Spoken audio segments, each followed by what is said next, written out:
Good evening. Young British-born workers, military veterans and British married couples with children should be at the front of the queue for social housing. I've always said that.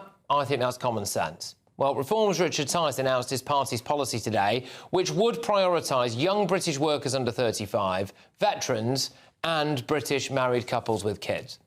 It's not fair that young British working families, couples, individuals, veterans can't get on the housing ladder when overseas nationals have come to the UK, in a sense, because of the current rules. Well, there you go. This is GB News Originals. I'm Emily Carver. Please do give this video a like and subscribe to our channel for more content like this. And do leave a comment. Let me know what you think. Based on need rather than suitability, they've jumped ahead of the queue. And we just don't think that's right. I can't think of another country in the world where you rock up with a family and you expect the local taxpayer in that country to pay for your housing needs. Britain is not a housing estate for the third world. It's not a creche for foreign nationals who don't work to give their kids a taxpayer-funded education. And it is not a cash machine for unskilled migrants with spurious medical conditions. What Reform wants to do is change the rules of who gets social housing away from this so-called urgent need and towards suitability. So, for example, currently, if someone has just arrived from Sudan with their kids legally and they are unemployed and have no relatives, they would be at urgent risk of homelessness and they would go to the top of the queue for social housing. But a young British military veteran who might have fallen on hard times, or a young British couple with a baby who work in low-paid jobs but they have a great-grandmother who might be able to let them sleep on her sofa, they are not classed as being at urgent risk of homelessness. So they're at the back of the queue. What Reform wants to do is flip that. Reform has also pledged to evict all foreign nationals living in social housing within 3 months of coming to power. The Conservatives have also pledged to do something similar. They did the numbers and they reckon that they would eject around 230,000 non-EU foreign nationals from social housing. Now, it's worth noting that around 11.5% of lead tenants in social housing across England alone are non-UK or non-Irish nationals. So that would obviously free up space. But what Richard Tice also said was this. We want to build, a Reform government will build, an extra 50,000 affordable social homes every year for a decade. 50,000. That is more than has been achieved for decades. Well, the other aspect to this is that the vast majority of the 1.3 million people waiting for social housing in Britain are not currently in work, while young Britons who are working can often not afford to move out of their parents' homes, say, or relatives' homes. How can it be fair that if you're a young man or woman working hard in a low-paid job, you won't be able to get a bit of help to live independently? But if you are one of the many people who, in my opinion, has just decided not to work and found a doctor who is willing to sign you off with some random health complaint, you will get a house or a flat, especially if they have kids. And because of Labour lifting the two-child benefit cap, they can actually have as many kids as they want, paid for by the taxes of some of those very young people or military veterans who do work but cannot afford a place to live. And we do know who this disproportionately benefits. It is people of Pakistani, Bangladeshi and Somali heritage. So how is that fair? And the knock-on effect of this is that those young British workers, those British veterans, they might not have kids themselves because they're not in secure accommodation. I think we have another scandal as well, Richard, in this country, in that British couples are not having as many children as they used to. And this, I firmly believe, and I know Richard does, that this new housing policy, if we can get young British workers into housing, they're more likely to start a family. One area that Reform are actually being criticised for by some people is that this policy supposedly promotes marriage. They say, OK, well, what about the young single mums? Marriage is a great thing. And in a sense, when people get married, we all hope that it's going to be for life. Sometimes it is and sometimes it doesn't work out. But I don't think it's wrong to be ambitious and to promote marriage, and that's that's the right thing to do in our judgment. Look, there are many reasons why some marriages don't work out or why people end up raising a child on their own. But it's not absolutely mental to say that a solid, successful marriage is something to aspire to. In fact, I actually think it's very hypocritical to say otherwise. You know, when Andy Burnham married his wife, or when Keir Starmer married his wife, why did they do it? Well, it's obviously because they felt as though it was the kind of family environment that they wanted.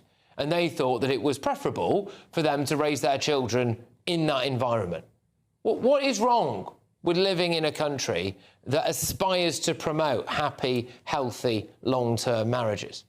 For those people who say that Reform's policies are racist or unkind, Richard Tice has said that exceptions would be made for foreign nationals who had made significant contributions to Britain through previous jobs but were now out of work, as well as those benefit claimants who were genuinely unable to work because of ill health or disability.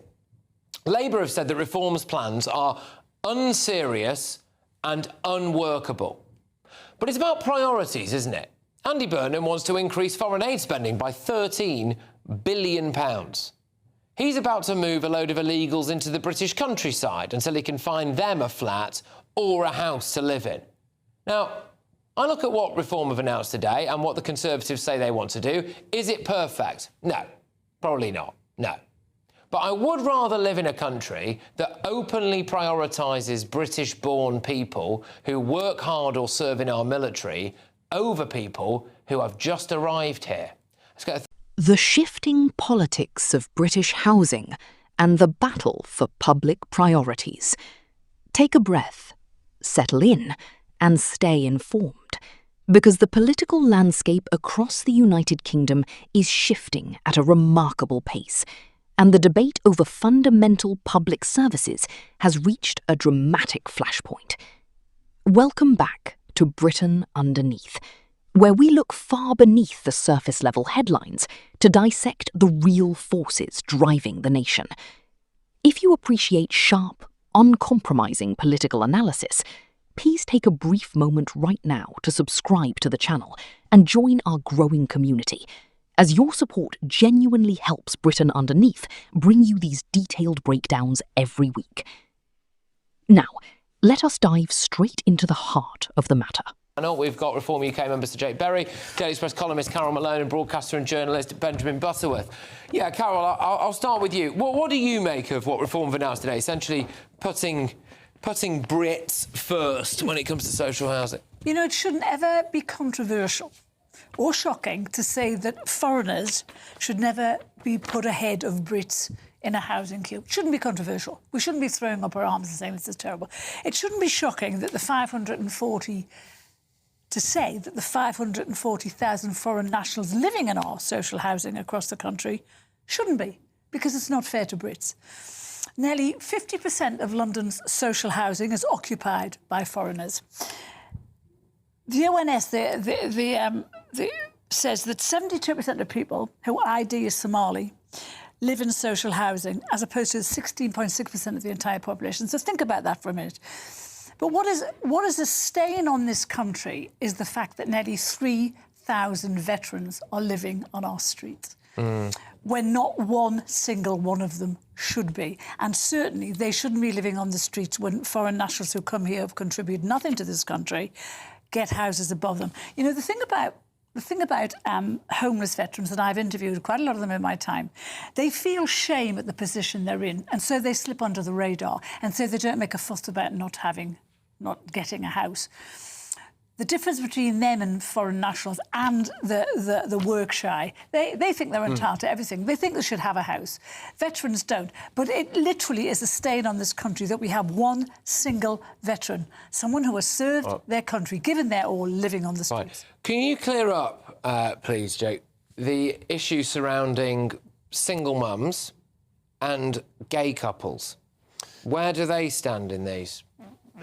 So it depends whether you're married or not, doesn't it? If you look at the policy document, it says married people. Well, people in the same sexes can get married and have children. That's part of British society today. Look, on the issue of single mums, all politics are about choices, and it's right to say that Reform has made a choice that a solid family is a good environment, the best environment to bring children up. And this isn't unusual, by the way. So Britain recognises marriage in several ways already. It recognises in the tax system, if you're married and you die, you can leave your entire estate without paying any inheritance tax to your married partner, your husband or wife. You can't do that, by the way, if you just live together. This idea that the state should never recognise marriage just isn't the country we already live in. Does it stem from an idea, which, by the way, I think just in some cases just is true, but by no means all, where there are some women who want a social house and know that they are more likely to get one if they have a child? Is that what you're trying to clamp down on? Because the flip side to that, would be, what about the woman who's fleeing domestic abuse? Well, actually, the policy document is really clear that people who are fleeing domestic abuse will still be given a high priority, so it won't affect women or men who are fleeing domestic abuse. Look, statistically, the most stable and best environment, lots of charities, including well-known charities here in the UK, statistically the best environment in which to raise children is marriage, and that's why we already, in many cases, recognise marriage in the tax system. This is the continuance. What Reform are really doing here is in 1996, under the Housing Act, the then government, Conservative government at the time as it happens, enabled local authorities with national guidance to determine who they wanted to give priority to. And over the years, those priorities have changed beyond recognition from where we started in 1996 to give top priority to asylum seekers, foreign nationals who just arrived in this country. What Reform is saying, actually, let's go back to the way it was. Let's prioritise British people, married people. Crucially, I think the real thing is people in work. When those council houses were built, most people had a job. Over 50% of people had a job. Now you can go to some estates where no one works. That's bad for the entire community. We want people in work to be living in social homes. So are you against this, Benjamin, this idea that really British couples, or just British citizens, I suppose, in work with kids, veterans, should be at the top of the housing waiting list? Well, first of all, there's no actual explanation or evidence of how this would be implemented. There is a failure to explain how it'd be funded, how it'd be implemented, what would happen to people that fall foul of the system. I think it is a pretty miserable reflection that Reform is saying that if you do not hop into a marriage, or if you happen to fall on hard times and become unemployed as a British citizen, then you can be left on the streets. I think compared to what Andy Burnham has said, that nobody should be rough sleeping, that shows such a clear difference, and that includes veterans who obviously should not be on the streets. Just to say on that, there's an important distinction there, isn't there? You said so. And that distinction is whether or not you believe that... For decades, the allocation of social housing across Great Britain has operated under a single guiding principle: relative need. Councils and housing associations have evaluated applicants based on urgent risk of homelessness, medical conditions, and vulnerability. However, a major political disruption is now taking place as alternative proposals emerge, seeking to turn that established consensus completely upside down. The conversation has moved from minor administrative adjustments to a fundamental redefinition of who should stand at the front of the public queue. Under recent high-profile proposals set out by political figures such as Richard Tice and the Reform UK leadership, a radical overhaul is being advocated. Rather than allocating housing purely on acute hardship, the proposed framework argues for a system centred around suitability, employment status, and national origin. Under these ideas, young British-born workers under 35, military veterans, and married couples with children would be elevated to the very top of the list. The core argument being presented to the electorate is that young, hard-working Britons who contribute through their labour often find themselves unable to establish independent lives, while individuals arriving from abroad or relying heavily on state assistance receive immediate priority due to acute homelessness definitions. This perspective challenges the established status quo with a very particular, tradition-leaning rhetoric. Proponents argue that state resources ought to reward domestic contribution and support traditional family structures first. To further underline this direction, accompanying proposals have suggested enforcing strict conditions on social housing tenants, including property upkeep and garden maintenance, evoking a nostalgic return to mid-20th century civic expectations. However, when you look beneath the initial headlines, the operational and legal reality becomes vastly more complex. Housing experts, legal analysts, and charities like Shelter and Crisis have raised immediate, substantial concerns. First and foremost, critics point out that existing statutory frameworks are specifically crafted to prevent absolute catastrophe, protecting families facing immediate eviction, individuals fleeing domestic violence, and vulnerable people with severe health conditions. Scrapping hardship-based prioritization risks leaving those in extreme distress trapped in temporary accommodation or forced onto the streets.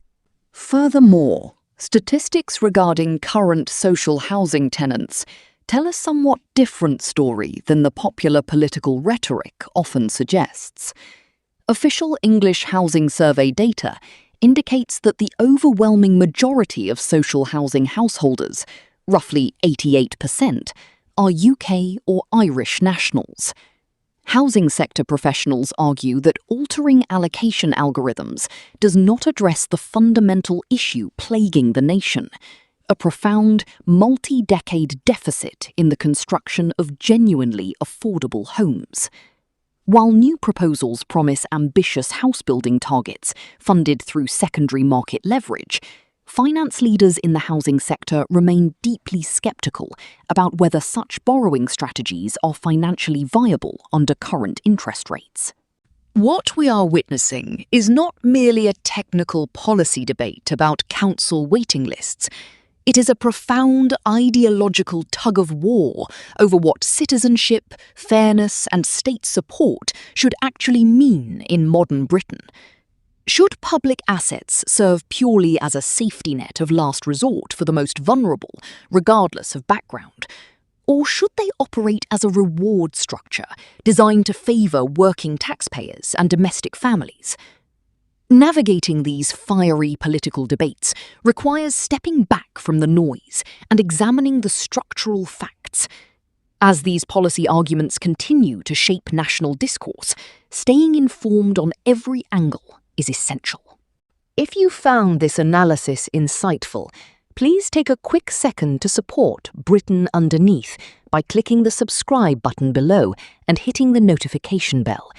Your subscription ensures that this channel can continue providing high-level, independent commentary on the key issues transforming our society. Do encourage your friends to watch through to the end of our videos, stay engaged, and return often, because the political underlying currents in Britain are only growing more intense. This video directly outlines the recent housing policy debate featuring Reform UK's proposals and the surrounding political reaction.